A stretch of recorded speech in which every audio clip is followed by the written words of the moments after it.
Hello there, World of Tankers, and welcome to the channel. I'm your host, World of Blitz, and in today's video, I'll be playing in the Tier 10 Soviet Tech Tree Heavy, the IS-4. A vehicle which has been buffed and nerfed quite a bit over the past months. And it's kind of hard for me to really form an opinion on this tank, because its gun is good, and it has okay mobility.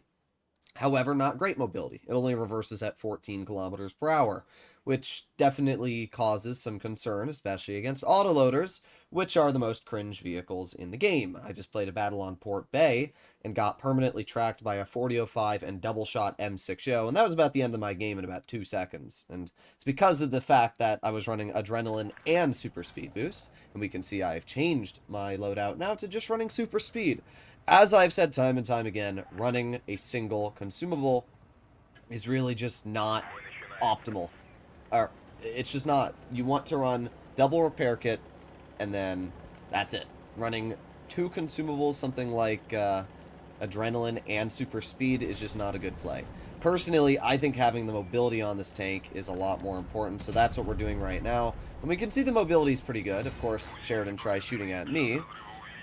That kind of sucks, but he bounced, so that's pretty good. The Sheridan really doesn't have the ability to cut through me, but you know what does? The STB at every single possible angle, so that's going to be really, really fun to try and deal with. However, if I can stop the STB from doing anything on the hill, that'll be quite good. Crazy, bruh. Crazy. This is the problem with the tank, though. We can already see it. The armor has not worked even slightly. It's kind of sad. E75 does miss us, though, however, and that allows me to load a heat shell right into the roof of his vehicle, which is pretty good. Is he just going to YOLO? Is this going to be my life? Is this what I'm playing? World of YOLO's Blitz? Well, we got another shot into the E75. Classic NA player here. Maximo 2016. Really doing a number on the team here, bro. Yeah, great job. Anyway, I have nothing else to say. We're going to keep on pushing up the hill. See if we can get some more shells out. Got the T-54 in front of us. We got the concept all the way wide. Don't really care about the STB. See ya. Okay. And now we're going to push up and over. And we'll see if we can get some more damage out. We have the 268 who is showing me his hatch. There you go. Nice. 429. I don't really want to be shot by the Sheridan. Not today, at least. So I'm not going to let that happen.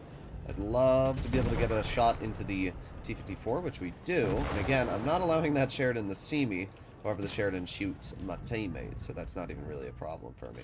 Alright, well, we get a nice shell into the 268. However, cuts right through my upper plate by ricocheting it off of my turret. Like, alright, bruh. Well, let's finish off the Sheridan. See ya. And all that's left is a Concept 1B in our spawn.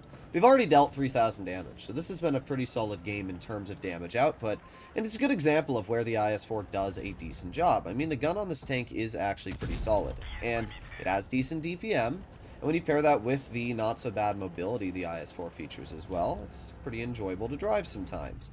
That's exactly what we are noticing here, is we are getting an enjoyable experience on this tank. But just in the first opening moments of this battle, we already experienced where this vehicle is not very enjoyable. And that was from, obviously, the incredibly... Oh my god. Thank you, gun. That's a new one. Alright, well, let's see if we can get a shell into the concept. But nope, the ST-1 and the enemy clear him. Oh well.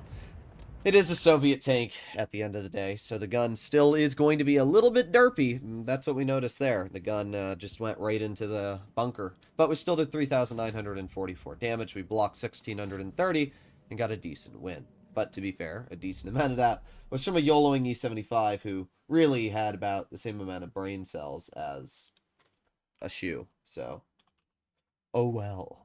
Let's see what we can do in our second game. We have a 50B Chieftain Mark 6, E100, IS-7. Okay, that's a lot of heavies. I am going to start this battle by activating my super speed and making my way very quickly to the heavy ramps. That's usually the best move. The problem is I'm so used to the old IS-4 that when I play this tank, I don't play it like the current version. I play it like the old one. And you have to be really careful, because when you do that, you're putting yourself in really easily exposed positions.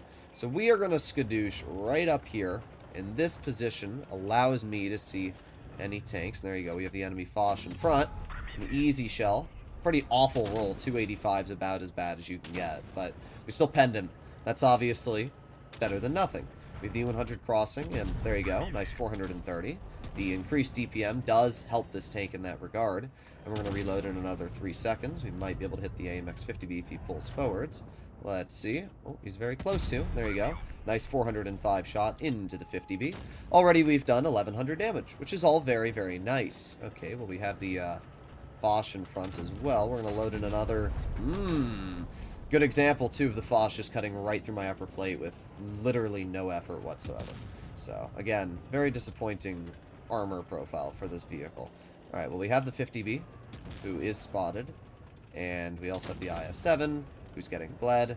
I'm just kind of waiting patiently. Oh, there you go. E100 shows me his tank, and we get a nice 400 damage shell into his vehicle.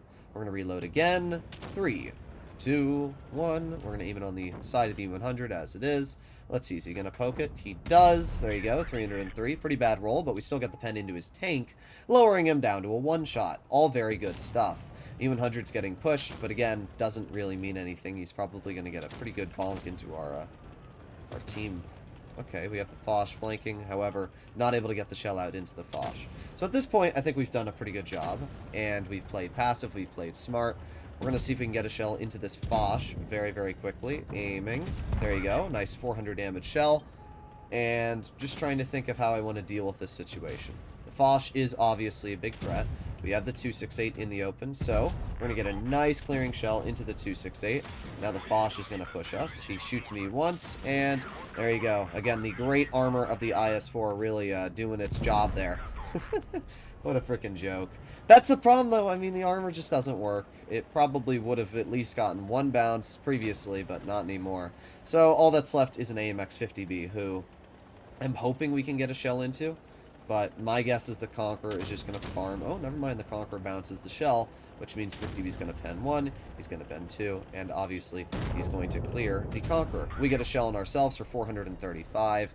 And that puts us over 3,000 damage. And is the 50B going to clear the 268? He does indeed get the clear.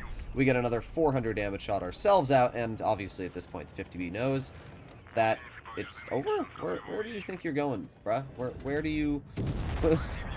That was never going to be a win for him. But there you go. Pretty good game.